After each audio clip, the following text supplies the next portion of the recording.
Ya, bismillahirrahmanirrahim. Assalamualaikum warahmatullahi wabarakatuh.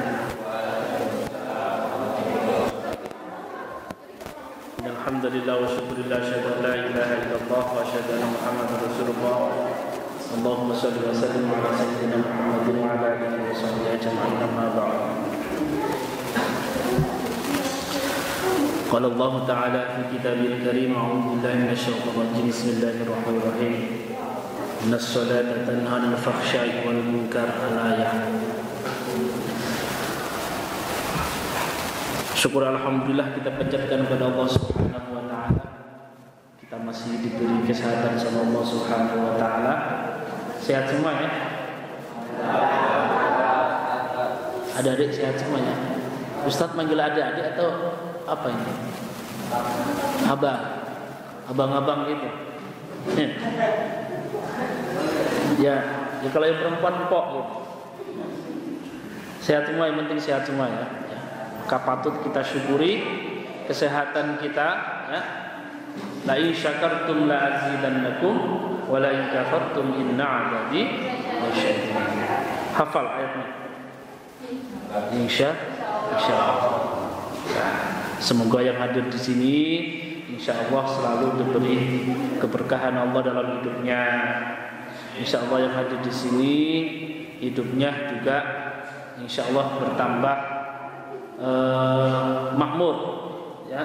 Insyaallah hidupnya berkah. Yang hadir di sini insyaallah seluruh cita-cita yang diinginkan, yang diimpikan segera tercapai. Amin ya rabbal alamin.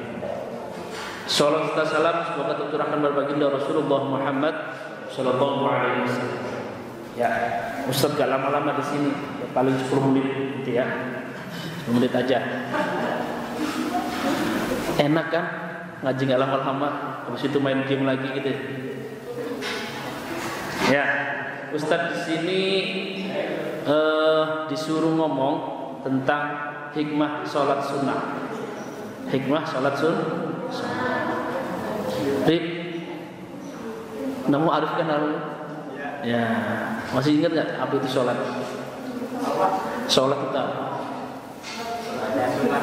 Sholat itu apa? Ibadah. Hah? Ibadah. Ya, untuk mengawali pembicaraan tentang sholat sunnah, ya, Ustadz akan berbicara tentang apa sih itu sholat.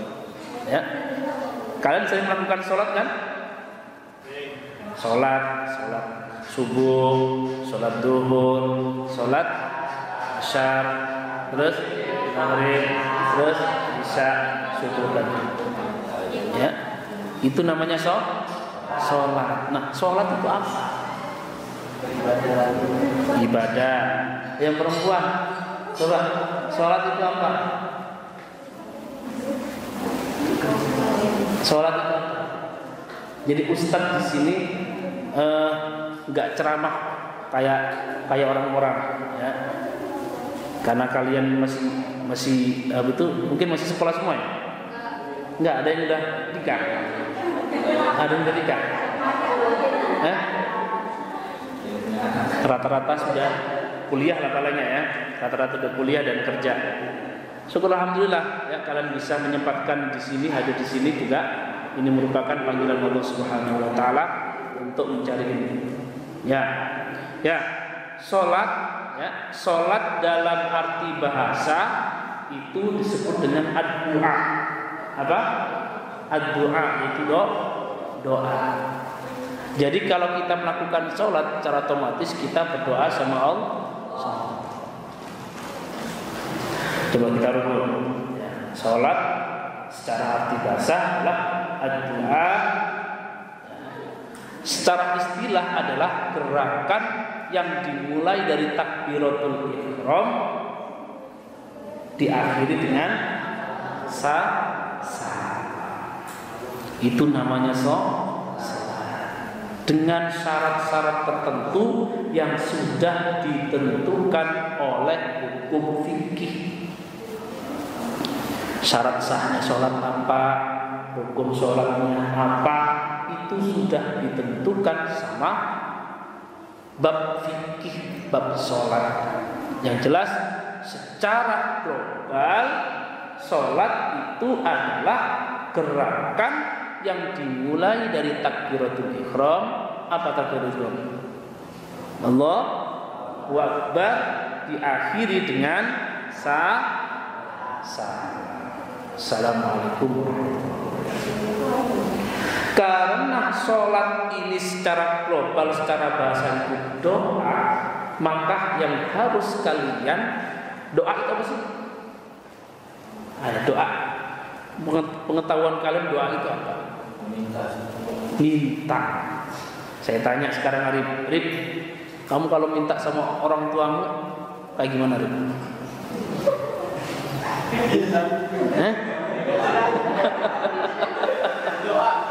Doa gimana?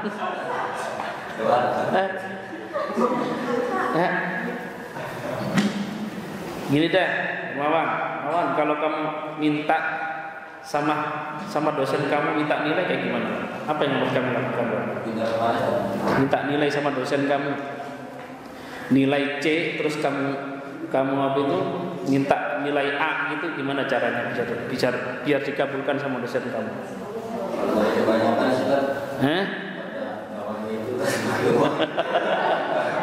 Yang jelas kalau kita minta berarti apa? Harus baik. Harus benar-benar.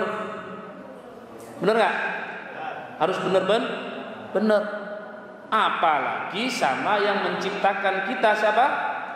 Allah Subhanahu wa ta'ala. Maka berdoa sama Allah harus khusyuk, niatnya harus bagus.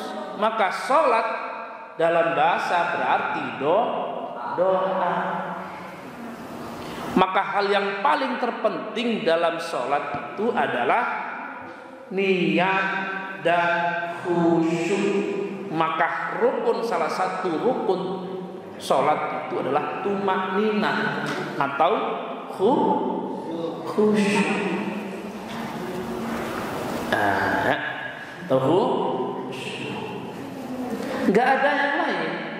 Nggak ada yang lain selain Allah. Kan sering kita baca, Qul inna sholati wa nusuki wa mahyaya wa mamati lillahi rabbil alamin. Apal nggak? Jangan sampai bisa tes ini satu-satu. Kayak dulu di SMP ya, Dip ya. Qul inna sholati, ini salah satu agar kita khusyuk, agar niatnya bagus kalau kita sholat.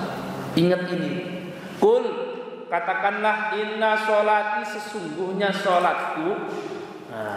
Yang pertama sholat, wa nusuki, dan apa menusuki itu dalam bahasa Arab itu tempat tinggalku, ibadahku, ya, sholat ibadah hidup dan matiku karena Allah, lillahi rabbil alamin. Lillah itu ada karena Allah, untuk Allah.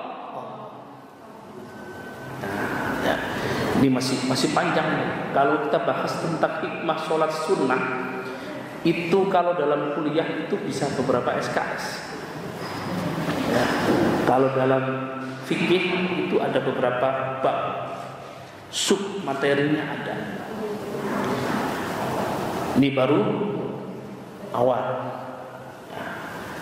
Maka agar kita khusyuk, ingat itu. Qul inna sholati wa nusuki wa mahyaya wa mamati lillahi rabbil alamin. Salatku, ibadahku, hidup dan matiku hanya untuk Allah, hanya karena Allah, bukan karena teman, bukan karena orang tua, bukan karena siapa-siapa, karena Allah. Maka ketika kita Allahu Akbar, dalam hati kita bukan siapa-siapa. Kita adalah manusia yang rendah di hadapan Allah Subhanahu wa taala. Ya. Rendah di hadapan Allah Subhanahu wa taala. Maka ketika itu kita akan menjadi orang yang khusyuk di hadapan Allah Subhanahu wa taala. Ya. Tuh. Jadi ketika kita sholat harus khusyuk. Kalau nggak khusyuk gimana Ustaz? Ya nggak apa-apa, cuman kurang sempurna. Apapun yang kita lakukan kalau tidak serius, tidak tumakninah. Apa sih tumakninah? Tumakninah itu tenang, damai, bahagia. Nggak tumakninah, maka apapun yang kita lakukan kalau nggak tumakninah, maka akan berantakan. Kalau kalian kerja terus ada sesuatu, terus panik, selesai nggak kerjaan itu? Nggak bakal. Begitupun sholat Allahu Akbar, ingat kemana-mana, ingat kerjaan, ingat apapun, maka itu tidak dikatakan khusyuk. Oke ya, kita lanjutkan. Sholat terbagi menjadi dua, sholat fardu dan sholat sunnah. Sholat fardu itu kayak gimana? Sholat yang wajib yang kita lakukan tiap hari berapa kali? 5 waktu. Maka itu sholat wajib. Ada juga sholat sunnah. Nah, sholat sunnah itu apa? Sholat sunnah itu apa? Sholat yang tidak dikerjakan pada waktu tertentu. Kalau sholat fardu waktu tertentu sudah ada waktunya. Sholat duhur, asar, maghrib, isya, subuh. Sholat sunnah apa? Sholat sunnah bisa sholat sunnah, banyak sekali sholat sunnah. Bisa sholat sunnah wudu, bisa sholat sunnah duha, bisa sholat sunnah tahajud dan sunnah-sunnah yang lainnya. Bisa juga sholat sunnah rawatib yang kita lakukan setelah sholat fardu. Ada qobliyah, ada ba'diyah. Kenapa sih kita harus melakukan sholat sunnah? Pertanyaan. Kenapa kita harus melakukan sholat sunnah? Kan cukup dengan sholat fardu, cukup dengan hal yang wajib. Cukup nggak? Nggak cukup. Ibarat kata kalau kalian makan yang wajib itu kan nasi, iya nggak? Yang wajib itu nasi. Karena itu makan itu kan bagian daripada ikhtiar kita untuk menghidupi jasmani kita. Yang wajib itu kan nasi, tempe, daging semur, tahu, apa gitu. Itu kan hanya sunnah. Kalau nasi aja enak nggak? Ada yang Kenapa kita melakukan sholat sunnah? Karena sholat sunnah itu ada beberapa yang hikmahnya, keutamaannya ada. Ya salah satunya tadi, ya, untuk menutupi kekurangan dalam sholat sunnah, dalam sholat fardu. Maka sholat sunnah itu juga dibutuhkan yang namanya keikhlasan dan istiqomah. Keikhlasan dan istiqomah. Contoh, kita sholat duha aja atau sholat tahajud. Ya. Sholat tahajud itu Rasulullah SAW itu kalau sholat tahajud itu bacaannya itu sholat malam, sholat lain bacaannya itu surat Al-Baqarah pada rakaat pertama, dan yang kedua rakaat kedua surat Al-Imran. Pas waktu sebelum subuh selesai. Itu terus istiqomah Rasulullah melakukan itu sepanjang hidupnya. Maka kita sebagai umatnya juga seperti itu, melakukan sholat sunnah dengan istiqomah dan ikhlas. Wa ma umiru illa liya'budullaha mukhlishina lahuddin. Kita diperintahkan sama Allah Subhanahu wa taala beribadah. Beribadah termasuk sholat sunnah, sholat rawatib, sholat fardu. Harus dengan mukhlishina lahu, ikhlas, murni karena Allah. Nanti qul inna sholati wa nusuki wa mahyaya wa mamati lillahi alamin. Dan istiqomah. Istiqomah itu apa? Istiqomah itu berasal dari kata qoma. Qoma itu apa? Qoma yaqumu qiyaman. Ada yang pernah bahasa Arab? Berdiri. Kalau berdiri itu lurus apa tegak?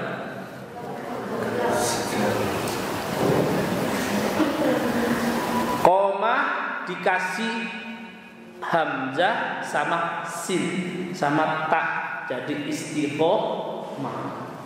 Jadinya apa? Litta'addud kalau dalam bahasa Arabnya, dalam nahwu sholatnya litta'addud, berulang. Jadi acek, kalau orang bahasa Jawa itu acek. Apa namanya itu? Istiqomah itu berarti apa bahasa Indonesianya apa? Disiplin. Disiplin. Kita kalau sudah sholat sunnah, kita kalau apa itu setelah sholat fardu nggak melakukan sholat sunnah rawatib, ya, ba'diyah atau qobliyah, seakan-akan nggak enak, maka itu udah menjadi sebuah kutu. Itulah yang akan menumbuhkan keistiqomahan kita. Ya. Ketika kalian sholat duha, kok hari itu nggak sholat duha, ada yang hilang, nah itu namanya istiqomah. Kalian sudah tumbuh namanya istiqomah. Karena itu ada beberapa hikmah, ada beberapa keutamaan sholat sunnah. Yang pertama adalah menutupi kekurangan dalam sholat fardu. Ustaz baca. Imam Amranli rahimahullah, seorang ulama besar mazhab Syafi'i, mengatakan sholat rawatib adalah sholat sunnah yang mengiringi sholat fardu. Hikmah sholat rawatib ini bisa menyempurnakan kekurangan-kekurangan saat mengerjakan sholat fardu. Sebab apa? Sebab bisa saja umat Islam tidak khusyuk saat mengerjakan sholat fardu, atau tidak mentadabburi menghayati ya ayat-ayat Al-Quran yang dibaca dalam sholat. Nah, sholat sunnah salah satu keutamaannya, hikmahnya adalah menutupi kekurangan dalam sholat fardu. Sholat fardu kan kadang-kadang kita sholat Allahu Akbar, pikirannya kemana, niatnya nggak ikhlas. Nah, sholat sunnah itu salah satunya adalah menutupi kekurangan dalam sholat fardu. Diriwayatkan dalam sebuah hadis, ya, At-Tirmidzi dari Abu Hurairah radhiyallahu anhu, qala, sesungguhnya amal seorang hamba yang pertama kali dihisab adalah sholat.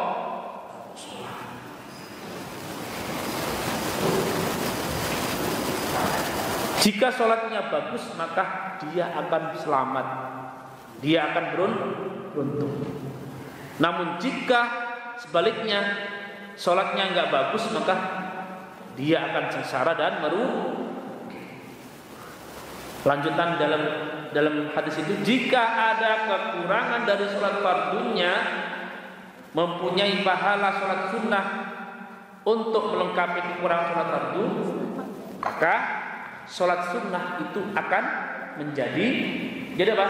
Menjadi kekurangan sholat fardu tadi akan ditutupi oleh sholat sunnah sebagai amaliyah. Ya. Itu. Jadi yang pertama, hikmah sholat sunnah adalah mengurangi atau menutupi kekurangan dari sholat fardu. Yang kedua, sholat sunnah itu adalah ibadah yang paling afdol. Ibadah yang paling afdol. Nah, nih dalam Imam Ibnu Hajar Al-Haytami dalam kitab Tuhfatul Mujad fi Syahril Minhaj jilid 2 yang mengatakan bahwa sholat sunnah yang kita kerjakan itu termasuk ibadah badaniyah yang lebih bagus atau lebih afdol daripada ibadah sunnah lainnya. Ya. Apa kata Imam Ibnu Hajar? Ya.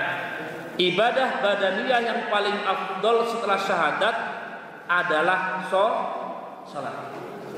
Ibadah yang paling bagus, yang paling afdol itu adalah setelah syahadat adalah salat. Salat fardu itu lebih afdol daripada fardu yang lain. Salat wajib itu lebih bagus daripada kewajiban yang lain.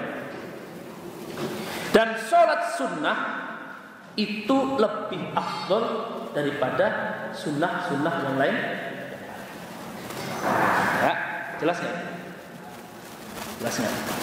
Salat sunnah itu lebih afdol daripada sunnah yang lain. Salat Senin puasa Senin Kamis bagus. Cuman ada yang lebih bagus lagi adalah salat sunnah. Salah satunya adalah salat rawatib, salat sunnah rawatib tadi. Qobliyah, ba'diyah. Kalian lakukan itu. Ya, kalian lakukan itu. Ya, lanjut.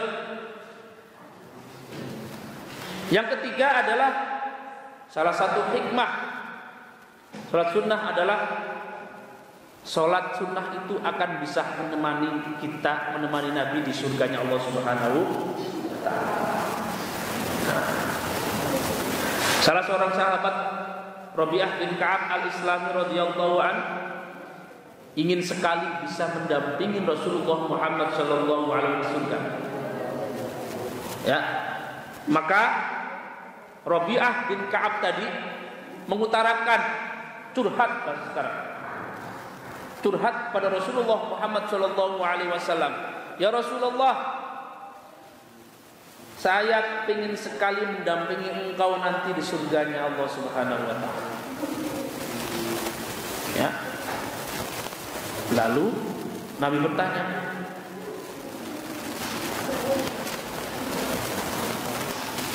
Rasulullah menjawab, aku akan bisa menemanimu nanti di surga.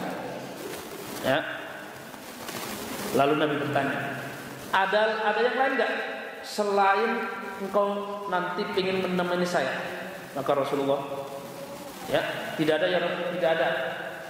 Lalu Rasulullah, kalau begitu, kalau engkau ingin nanti bisa mendampingi saya di surga, bantulah aku ya untuk bisa menolongmu dan memperbanyak sujud. Jadi cerita ini mengisyaratkan bahwa kita disuruh untuk banyak sholat. Kalau sujud itu kan berarti kan sholat.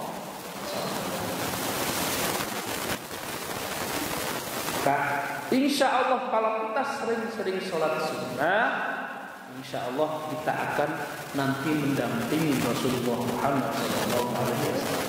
Pengen nggak nanti kita berdampingan dengan Rasulullah? Kalau nanti kita di surga, pengen nggak kita mendampingi Rasulullah? Perbanyak sholat sunnah. Sholat sunnah apapun, sholat sunnah, apalagi sholat tahajud, ya, sholat yang di sepertiga malam.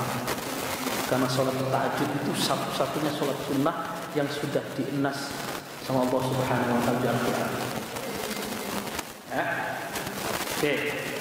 Yang ketiga, kalau kita sering sholat sunnah, insya Allah dosa kita akan berguguran. Kapan ketika akan berguguran dosa kita? Ketika kita rukuk, ketika kita sujud. Nah, ya. Semakin banyak sholat kita kerjakan, maka semakin banyak dosa kita yang bergugur. Kata Rasulullah SAW, sesungguhnya seorang hamba jika sedang sholat, didatangkan semua dosa-dosanya dan diletakkan di atas kepala dan pundaknya. Ya. Lalu ketika dia rukuk, lalu ketika dia sujud, maka dosa-dosa itu akan berguguran dari diri. Sholat itu mencegah daripada fahsya wal munkar, keji dan munkar. Kalau kita sholat, kita istiqomah untuk sholat, insya Allah kita akan selamat dunia. Artinya apa?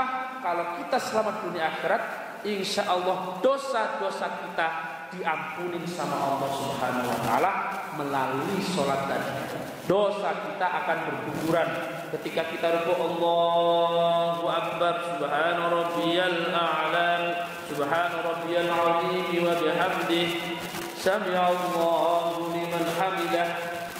Tahu nggak artinya Sami'allahu liman hamidah? Sami'allahu liman hamidah itu artinya, ya Allah, kabulkanlah doa, kabulkanlah apa yang menjadi pendengaran itu. Maka pantas Rasulullah bersabda, ketika kita rukuk, ketika kita sujud, dosa kita terus berguguran, diampuni sama Allah Subhanahu wa taala. Ya. Yang kelima,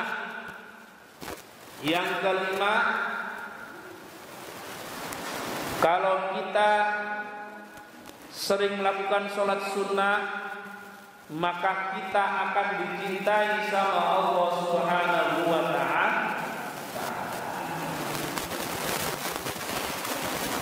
Allah Subhanahu wa taala sangat mencintai orang-orang yang rajin mengerjakan sholat sunnah. Ini terbukti dalam hadis qudsi, ya, sebagaimana diriwayatkan dari Abu Hurairah dalam hadis Imam Bukhari. Rasulullah bersabda di hadis qudsi, sesungguhnya bedanya hadis Rasulullah dengan ada hadis qudsi, ya. Hadis qudsi itu teksnya itu dari Allah Subhanahu wa taala. Sesungguhnya Allah berfirman, siapa yang memusuhi waliku, maka aku akan perangi. Tidaklah seorang hamba bertaqarrub, mendekat kepadaku dengan amalan sunnah sampai aku mencintainya. Jika aku mencintai, maka aku akan menjadi pendengarannya. Ketika dia mendengar, aku akan menjadi penglihatannya. Ketika dia melihat, aku akan menjaga tangannya. Ketika dia memukul, aku akan menjaga kakinya. Ketika dia berjalan, jika dia meminta kepadaku, maka sungguh aku beri dia. Jika dia minta perlindungan, maka sungguhnya akan aku lindungi. Artinya apa? Hadis ini bahwa membuktikan Allah Subhanahu wa taala terus melindungi kita karena Allah cinta sama kita. Kita istiqomah sholat sunnah duha, maka insya Allah kita dalam hidup kita akan dilindungi sama Allah. Kita minta akan diberi. Sebelum kalian minta juga akan lebih. Itu tadi, ya. Aku mencintainya, maka aku akan menjadi pendengaran. Ketika kalian berjalan ada suatu hal yang negatif, maka Allah akan singkir karena kita dicintai sama Allah.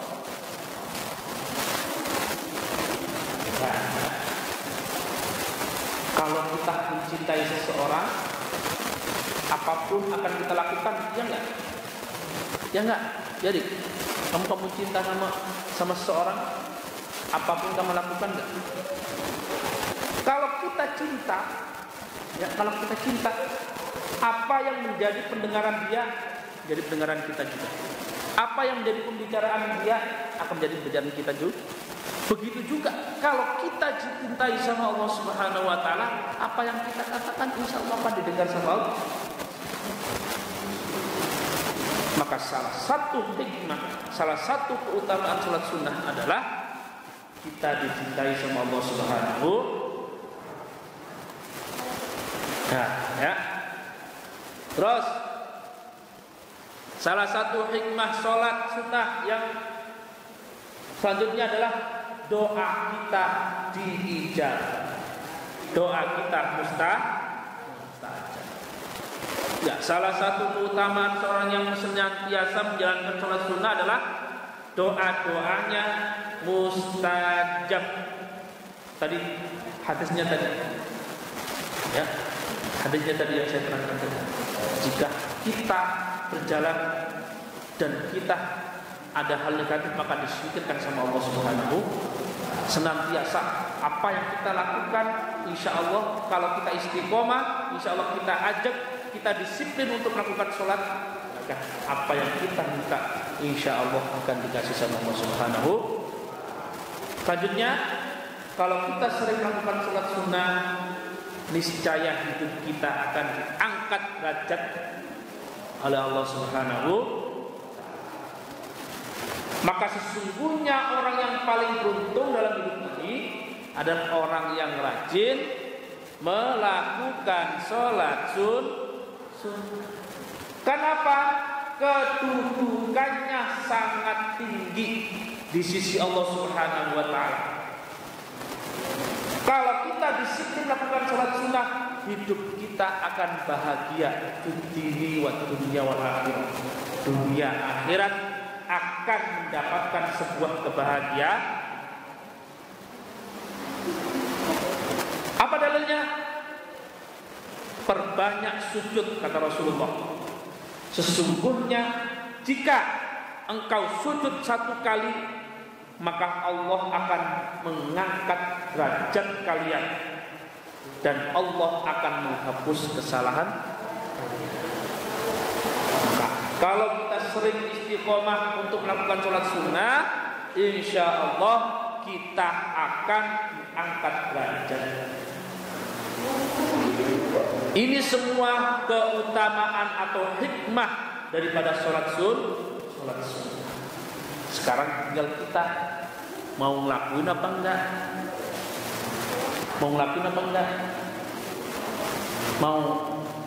Kalau kita mau melakukan, mulai hari ini kita niatkan dalam hati kita. Kita niatkan dalam hati kita, istiqomah dalam diri kita setelah sholat sunnah fardu, sholat ba'diyah. Sholat sebelum sholat sunnah maghrib, sholat sunnah qabliyah. Ada enggak qabliyah maghrib? Enggak ada. Ya. Setelah sholat maghrib, lakukan itu semua. Insya Allah keutamaan yang saya sebutkan tadi. Yang pertama apa tadi? Salah satu hikmahnya menutupi kekurangan dalam sholat fardu. Yang kedua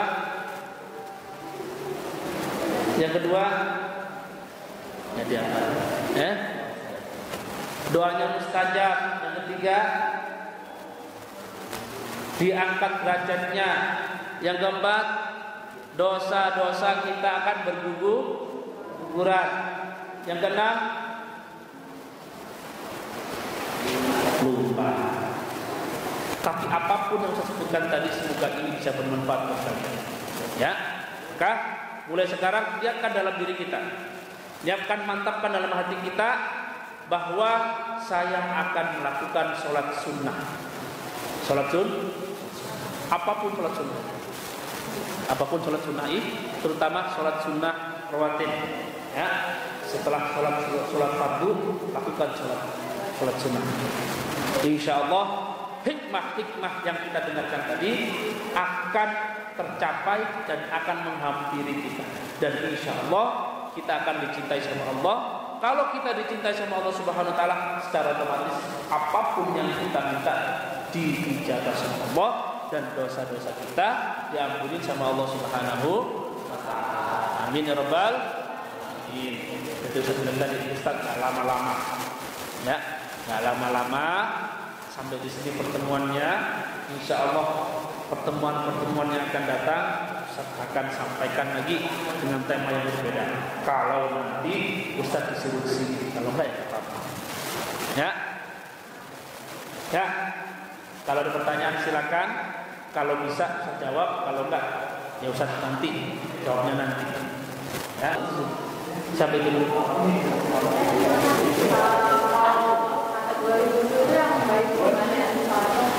Kategori khusyuk.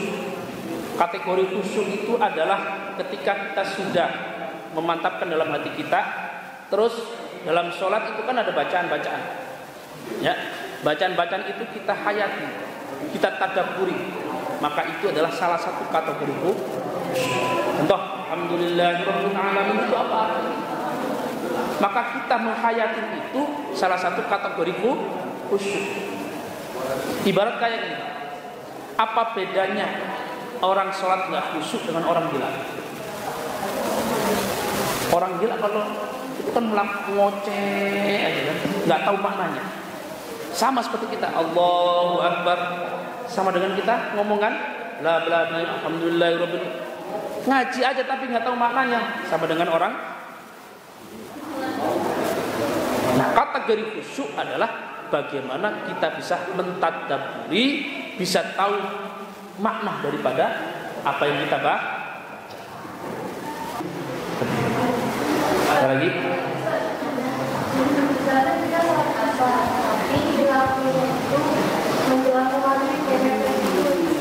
Nah, salah satu syarat sahnya sholat adalah mengetahui waktu sholat dan kapan waktu berakhirnya sholat. Sholat asar itu berakhirnya sampai sebelum terbenam matahari. Kalau sudah ada apa itu namanya itu warna sinjah yang merah itu berarti sudah selesai. Bukan patokannya sebelum maghrib atau sebelum maghrib, patokannya tadi. Bukan patokannya jam. Kalau mungkin sekarang jam, katakanlah asar itu jam 15 lebih 10, ya, maghrib jam 17.55. Kalau kita melihat matahari dan ada warna merah di ufuk senja sana, maka itu sudah selesai. Kalau jam mungkin bisa ditentukan, tapi kalau waktu seperti itu nggak bisa. Maka orang dulu itu ada garisnya, garisnya ada alatnya untuk mengetahui ukuran. Kalau dulu kan nggak ada jam, ya, tapi ada alatnya. Oh, duhur itu kalau dulu orang dulu ada patokan, ada kayu. Nah, kalau duhur itu ketika nggak ada bayangan, pas nggak ada bayangan berarti waktu duhur. Seperti itu. Nah, ketika waktu asar nanti ada bayangan berapa jaraknya. Ya. Jadi salah satu syarat adalah mengetahui waktu sholat dan kapan terakhirnya sholat. Ya. Ada lagi? Kalau nggak ada, kita akhiri. Ya. Mari kita semua berdoa semoga Subhanahu wa taala, semoga pertemuan kita hari ini insyaallah mendapat berkah dari Allah Subhanahu wa taala.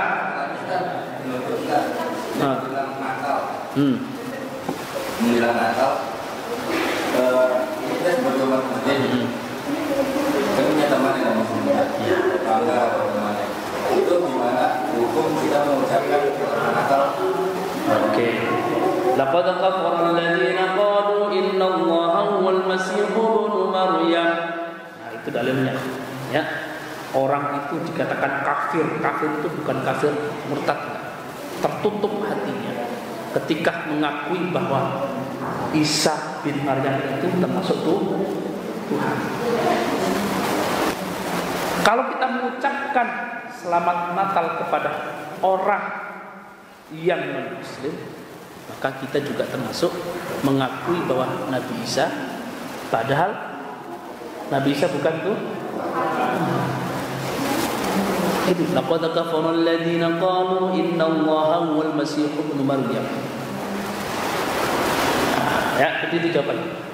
Jadi hati-hati. Ini mulut, ya, ini mulut hati-hati. Dijaga dengan benar. Kalau sudah terlepas, minta ampun sama Allah Subhanahu. Kadang sering kan kita kan bukan hanya mulut sekarang. Broadcast yang ada di WA dimanapun kan ada. Sama, tangan kita harus kita jaga. Jangan sampai kita terlepas omongan yuk jaga akidah kita. Ya, melalui apa? Melalui mulut kita, tangan kita, ajaran kita, yaitu ajaran Rasulullah Muhammad SAW, dan juga firman-firman Allah yang sudah kita baca selama. Jadi jelas bahwa yang mengakui bahwa Nabi Isa itu Tuhan, maka orang itu akan tertutup hati. Tapi dengan ini kan kalau hanya untuk ini itu lahir Nabi Isa dan salah satu menghargai kita. Kalau hanya untuk menghargai saja silakan, tapi jangan sampai terucap. Itu artinya apa? Artinya itu kan akidah. Jadi akidah itu nggak bisa dibolak-balik. Mengakui Tuhan Allah satu juga sudah selesai. Seperti itu. Ya.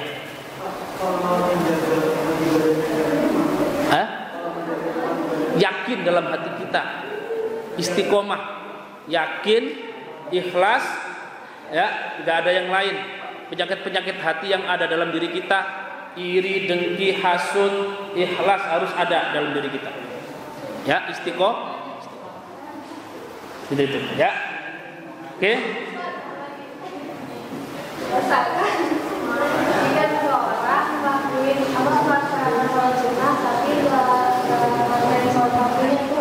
Ya nggak bisa, harus wajib dulu.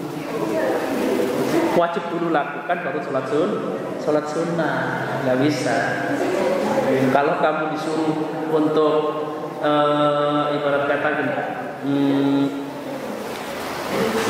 maka Rasulullah SAW ketika kamu sedang lapar, ya, pada sholat sunnah, ada sholat fardu, kewajiban kita akan kita khusyuk, makan dulu, ya, baru sholat fardu, terus sholat.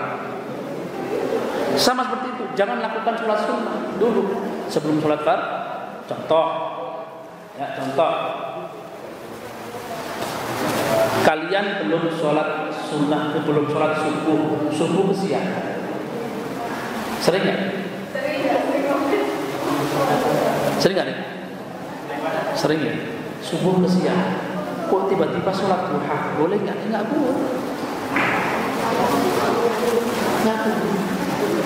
Maka dalam hukum qadha dulu, ya, qadha dulu. Terus setelah itu sholat sunnah. Itu ya, jadi lakukan yang wajib dulu baru seperti itu. Semoga apa yang kita dengarkan pada hari ini bisa bermanfaat buat kalian, dan pertemuan hari ini insyaallah dapat berkah dari Allah Subhanahu wa taala.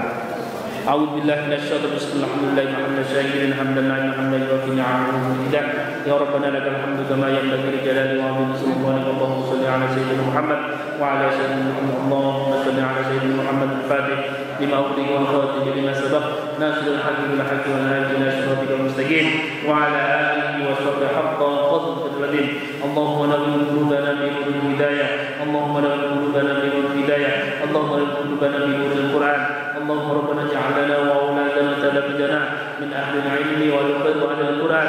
ربنا اتنا في الدنيا حسنه وفي الاخره حسنه وقنا عذاب النار. سبحان ربك رب العزه عما يصفون وسلام على المرسلين والحمد لله رب العالمين. Kurang lebihnya maaf. Allahul muwaffiq. Assalamualaikum warahmatullahi wabarakatuh.